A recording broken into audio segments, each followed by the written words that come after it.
So that was like November of 2012. I remember you invited me to the class, and I think you and I had attended one right before that in Monmouth County, and that sort of sparked my interest. It was with Ohio State Police, and I was like, all right, let's go and we'll learn this stuff. And and you assured me that you've done search warrants. I'll be able to take some things away from this class.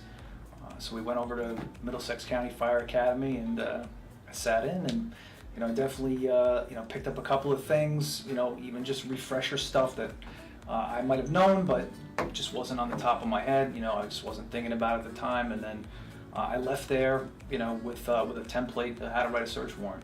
Maybe 3-4 weeks later, I was at the George Washington Bridge working the afternoon tour.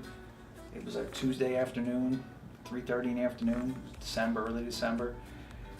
And I made a stop on a silver Ford Taurus, tinted windows, cracked windshield. Nothing crazy, just your standard equipment violations. I stopped the car. They pulled over in Fort Lee. From the car, I asked everyone to roll down the windows. They rolled down the windows. There was 3 people inside.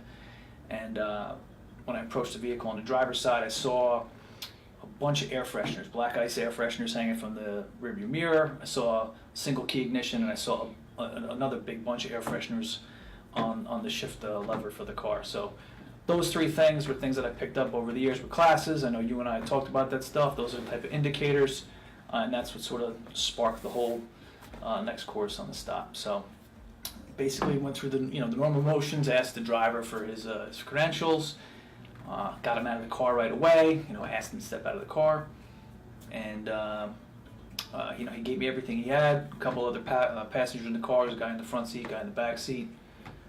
Backup officer arrived. Kind of went through the same spiel, asked them where they were going. I did this, that's what I was doing with the driver. There was a bit of inconsistencies in their stories. And I asked about the ownership. No one knows who the owner is. There's all these different things I'm seeing there. A lot of indicators. They're coming out of coming across the bridge. So they're coming out of the Bronx. Coming out of Upper Manhattan. Is it high drug trafficking areas?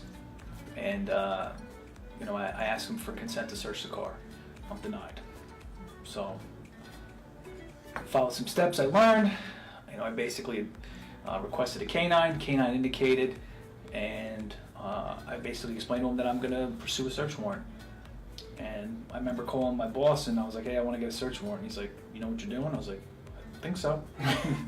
So that was it. I called the prosecutor's office up. I used the search warrant template, and a couple hours later, executed the warrant on the car, and we got 2,250 bags of heroin and about $6,000 in cash. It's great.